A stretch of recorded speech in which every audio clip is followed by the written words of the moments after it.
Let's dive right into today's explainer, because we're going to be talking about something absolutely profound that's been sitting right under our noses. We're looking at a massive hidden archive that, honestly, most people have never even heard of. Yet it contains the most detailed record of Black American life ever assembled. And you want to know the best part? It's available completely for free to anyone with an internet connection. You know, if you've ever tried to trace your family history, you absolutely know that deep, personal pain of hitting a sudden, immovable historical roadblock. You're searching for where you came from, you're looking for the names of the people whose blood runs in your veins, and then suddenly the trail just goes completely cold.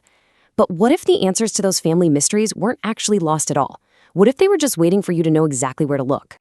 Section 1, the 1870 Brick Wall. So to understand the solution, we first kind of have to look at the problem. If you're tracing a family tree backward through time, you're using the 1940 census records, then 1900, then 1880, tracing parents and grandparents. But then, right there at 1870, you hit this hard, frustrating brick wall. The family tree just goes totally dark. Now, you might be wondering, why? Well, before 1865, 4 million human beings living in the United States were legally classified as property, not as people, as property. Because of that, they were completely excluded from standard federal census entries. I mean, property doesn't get a birth certificate or a marriage record, right? The only pre-1865 records that actually exist for enslaved people are the records of the people who owned them. And those records, they only list property, age, sex, and the enslaver's name. No families, no personal histories. But after 1865, we finally start looking for actual names and family units. That is exactly why 1870 was the very first census where newly freed African Americans appeared as people. And it's exactly why researchers constantly get stuck there. Section 2.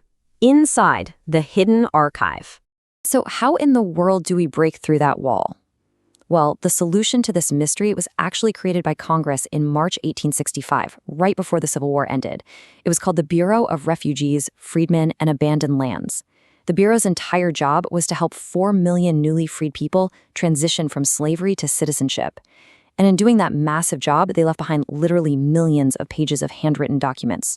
We're talking labor contracts, land leases, marriage certificates, hospital registers, ration orders, and civil or criminal complaints. This right here is the paper trail of millions of people stepping into freedom.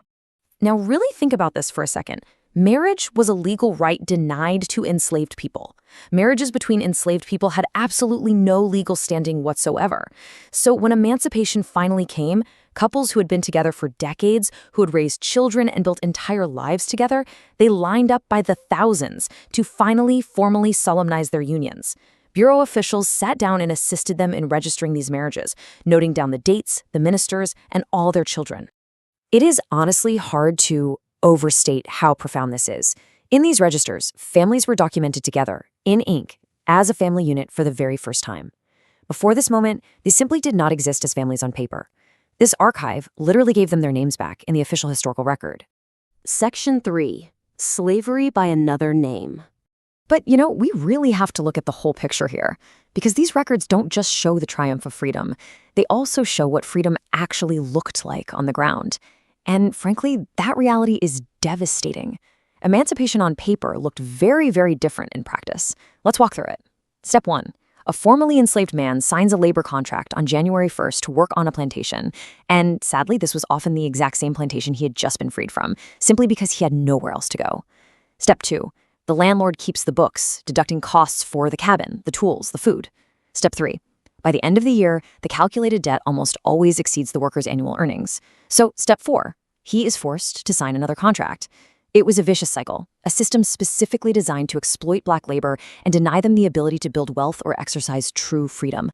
And the crazy thing is, the system was allowed to persist. Just 7 years after it opened, in 1872, the Freedmen's Bureau was forced to close. Between funding limitations and deeply held systemic racist attitudes, they shut it down. This left African Americans largely abandoned to an exploitative system, completely trapped in that vicious cycle we just looked at.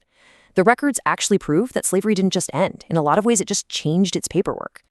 Okay, Section 4, the digital breakthrough. But out of this historical injustice comes a truly empowering modern triumph. See, for a long, long time, these incredible records were incredibly difficult to navigate, but not anymore. 3.5 million. That is the number of records from the Reconstruction period that have now been digitized, made fully searchable, and are completely free to access. Portals like the Smithsonian's National Museum of African American History and Culture, Family Search, and Ancestry have all teamed up to make this database available to anyone with an internet connection. It is a real game changer. To put that technological leap into perspective, consider the old way of doing this. It literally took 14 years of going through this collection, image by image, microfilm by microfilm. Now, the new way takes about 20 minutes of searching a database. There's a great story of one man who spent just a few minutes and instantly uncovered his third great-grandfather, Bush Davis, along with the exact Creole family he worked for in 1867. You get the names, for sure, but you also instantly unlock the complex historical context. You get the actual texture of your ancestors' daily lives. Which brings us to Section 5. DNA and the paper trail. Now, this is the ultimate research strategy that is completely transforming genealogy right now. Here is exactly how modern researchers are smashing right through that 1870 wall. Step 1, you start with your DNA matches on a site like Ancestry DNA or 23andMe, and you find your family clusters. Step 2, you look at their family trees to identify specific county and plantation names. Step 3, take those names and search them in the Freedmen's Bureau labor contracts. Why? Because those contracts list both the freedman and the employer, which leads perfectly into Step 4. You use that employer's name as a bridge to take you backward into the 1850 and 1860 slave schedules. You are literally turning biological DNA into a concrete paper trail. So biology gives you the region, sure, but the documents, they give you the actual stories. And this exact method is how researchers successfully connected Questlove, the drummer from the Roots, to his ancestors who arrived on the Clotilda, which was the last known slave ship to arrive in the United States. Combining biology with these highly specific documents leads to monumental, undeniable historical discoveries. Section 6. What the records prove. Ultimately, we have to remember that these records are not just personal family tree tools. They are absolutely crucial, undeniable evidence of American history. DNA testing proves the biology, right? It tells you where the map says you're from. But the Freedmen's Bureau records, they prove the humanity. They tell you who you actually are. Together, these two tools work perfectly in harmony to tell a specific, deeply personal story that is so much more powerful than any textbook. These records stand as poignant reminders that slavery was the literal ownership of human beings, and yet the desire for family, for marriage, for education, and for dignity somehow survived all of it. So I highly encourage you, take 5 minutes today and search the free database.